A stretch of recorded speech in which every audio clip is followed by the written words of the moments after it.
Welcome to the Team SNG deck profile. Today we are going to be updating the Fallen of Albaz deck, but this time we are actually pairing Fallen of Albaz with Springans, and that's just the next logical evolution of the deck. While I got your attention, I would like to ask you guys, leave us a like, leave us a comment, leave us a subscribe. What I like about this deck is it is a going second deck that gets around targeting protection with the big boss monster Springans ship Exblower. But it also utilizes Fallen of Albaz to its absolute maximum potential with some of the Springans traps and spells, but also with the ability to use Fallen of Albaz fusions to go into your Springans ship Exblower, and then Springans ship Exblower, when it detaches those fusions, will trigger the fusions effects in the grave. So it all sort of feeds into itself really well, and that's why I really like this deck. First things first, we run 3 copies of Springans. Is a really useful recursion card because he can either retrieve your Springans field spell from the grave, which we'll get to when we get to our spell cards, but he can also retrieve any of your Springans monsters from the grave. So at the end of the day, he's your main recursion whenever he's normal or special summon, and he has the same effect as all the other Springans monsters, which is if there's a Springans XCs on the field, he can attach himself to that XCs from the field, from the grave, or from the hand, meaning that it doesn't matter where he ends up, he is always going to be useful to you. Pairing him up with the next level 4 is your Springans Paydor. Now, Springans Paydor is a machine duplication target with 0 attack. What this card does is, again, it has the generic Springans effect of being able to attach itself to an XC's monster, but also it has the effect that it contributes itself to special summon a Springans from your grave. So you can get a nice little loop going with Rocky, where if you end up with Springans Rocky in your graveyard, you can summon your Springans Paydor, and then you can loop by tributing your Springans Paydor, putting your Rocky back on the field. Your Rocky will then put your Springans Paydor back in your hand. So you can use them to sort of get that nice little, I think it's the Seer Graph loop in the Blurring Abyss. That here, it's the Paydor Rocky loop. Next we have one of the bigger Springans in our level 8, Springans Captain Sargus. Now this is such an interesting card. Again, he has the Springans effect of being able to attach himself to a Springans XCs, but outside of the Springans effect, he also has the effect that when he's on field, you could detach a material from a Springan XCs and blow something up. Now it's a targeted destruction, so you do need to be aware of that. He also has the effect that if he's attached to a Springan XCs, that XC's monster will gain 500 attack. So whether he's on the field as support or he's under the XCs as material, he is granting the XCs some sort of additional effect. Finally, we have our Springans Branga. Now we run 3 copies of this again. This is another machine dupe target, but really, I don't know if you're going to want to use it for that. What this card does let you do, though, is you can banish this card and another Springans monster with a different name from your graveyard to add a Springans card to your hand. Meaning that you can search out the spell traps that this deck has access to, which could then get you to the field spell, which really is a bit of the key to the whole strategy. So that does it for our Springans lineup right now. This will be getting updated in the future set where we get another Springans main deck monster. Now onto the Albaz section of the deck. 3 copies of Fallen of Albaz. Nothing else needs to really be said about this. It's a super poly on legs, and I love it. I think it's a really interesting card. And it definitely has a lot of spell trap support in this deck with the Springan trap lineup. To support the Albaz lineup, we do run a couple Kaijus, but we're only running 2 because we want the level 8 Kaijus, and I frankly feel that they are more valuable than any of the other Kaijus that we could run in place of them. Now, if you would like to run a larger Kaiju lineup, you could lower the Danger lineup that we run. Now, we're running 2 Danger Bigfoots and 2 Danger Thunderbirds. It's totally up to you. I like running a lot of level 8s because you can use them for rank 8 plays, seeing as we do, the Springans XC ship is a rank 8. But it's also really useful to have lots of level 8s for trade-in because that is a good draw power that this deck does have access to. That's also for our monsters.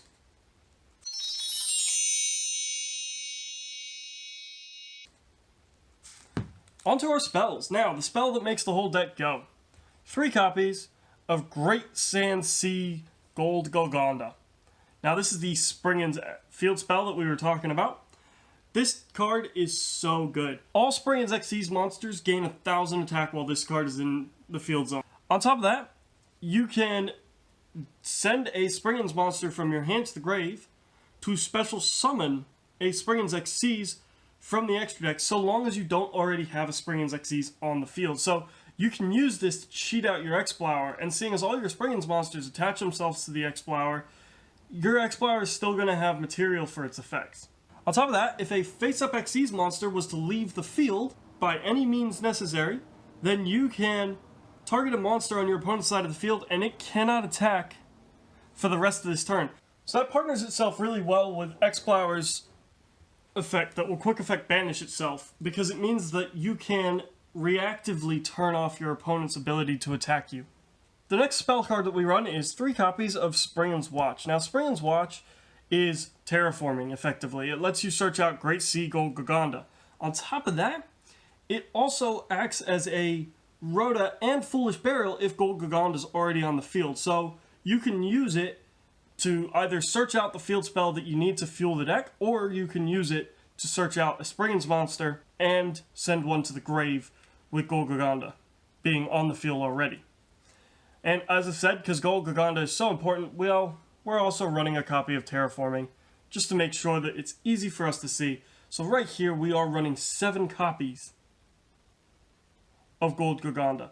And we also could use Springans Branga to search out Springans Watch to search out our Great Sea Gold Gaganda. But that does require a little bit more setup because we would need to set up our graveyard as well.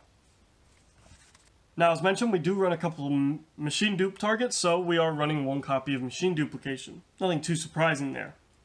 Also, we stated this already, but we are running 3 copies of Trade-In because 6 of our Springans are level 8, and also our Dangers and Kaijus are all level 8 as well, meaning that we are effectively most likely going to have a level 8 in our hand to send to the graveyard with Trade-In. And if you've got a Danger or Springans, you're not really losing any advantage sending that to the grave, because the Danger is going to take something off your field, and the Springans is likely going to just attach itself to Exblower later in the turn. Finally, seeing as I've built this to be a going second deck, we are running 3 copies of Dark Ruler No More. It really well and truly is the best going second card, seeing as it does stop your opponent from being able to react to anything that you are doing. That does it for our spells.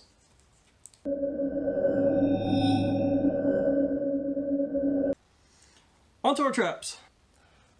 Springans Blast, we're running at 2 copies. You get to target a zone, and you get to negate that monster's effect, and you get to stop it from attacking you directly.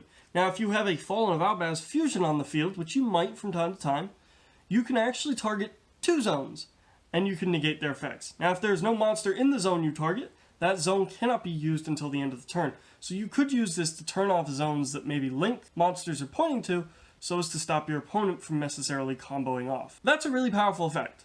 But frankly, I think Springans Call is just that little bit better, and so I'm running 2 copies of that as well. What Springans Call does is it lets you Monster Reborn, or Call of the Haunted, one of your Springans monsters or Fallen of Albaz from the graveyard. Now that's really useful because it lets you use Fallen of Albaz on your opponent's turn. But during the main phase of the turn after this card was sent to the graveyard, you can banish this card and a fusion monster, target a Springans XC's that you control, and then attach a fusion monster that lists Fallen of Albaz from your extra deck to that Springans monster, which could then potentially let you also use that Fallen of Albaz's effect in grave the next turn. On the end of the day, this Springans deck really benefits from utilizing Fallen of Albaz and his fusions with its trap lineup.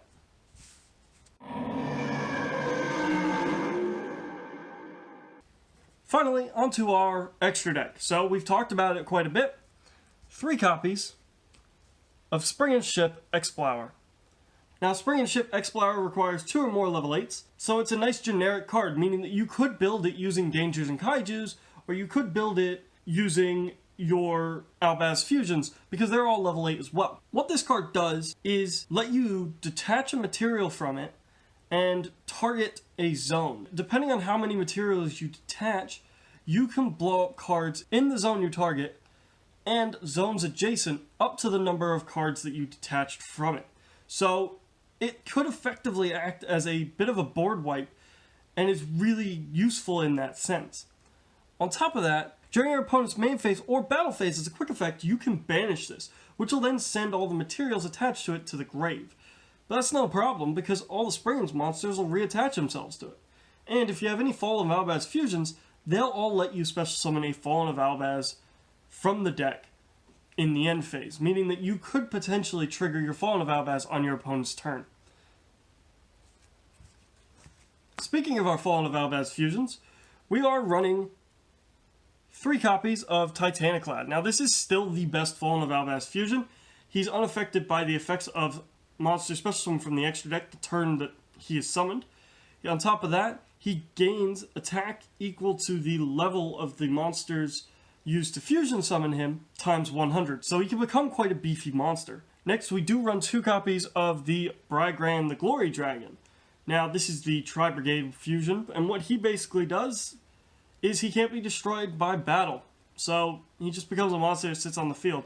I don't go into him very often, but it's nice to have him here as an option. And now, for the final monster that we're running, 2 copies of Spring the Iron Dash Dragon. Now, this is a really interesting card. This card can move from zone to zone to zone, as long as it's in one of your main monster zones, and it can then blow up the column, a bit like the old-fashioned Iron Dragon Time Maiden.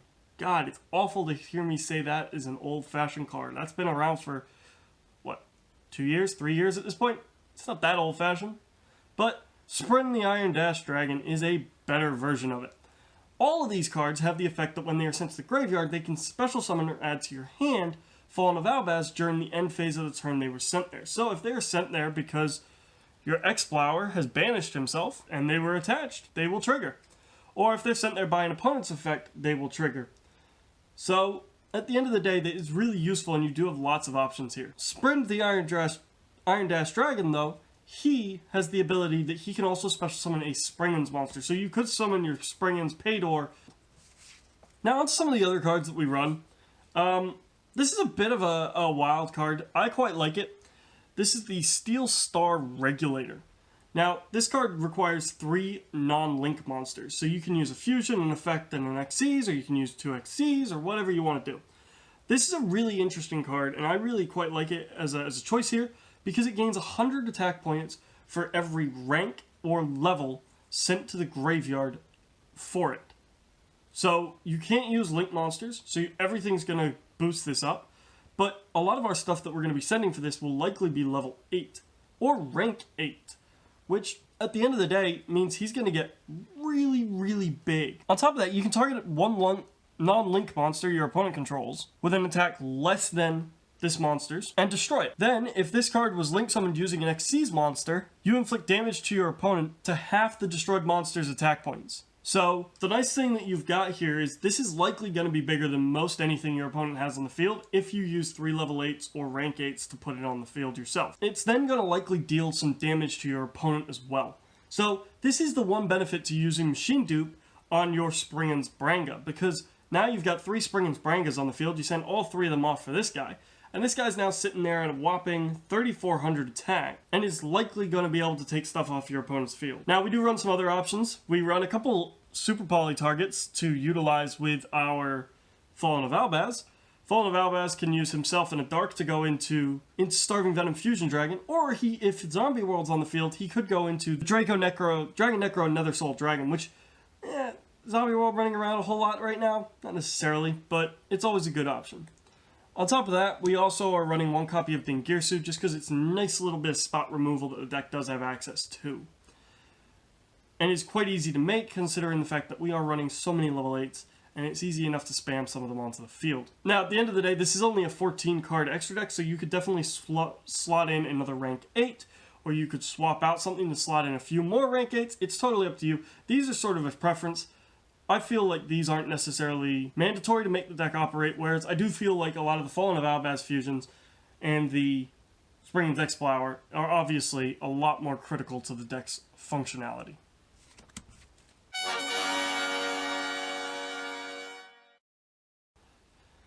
So at the end of the day, this deck really does utilize Fallen of Albaz in an interesting way, because it's not necessarily utilizing him to build his boss monsters that we're typically going to be seeing.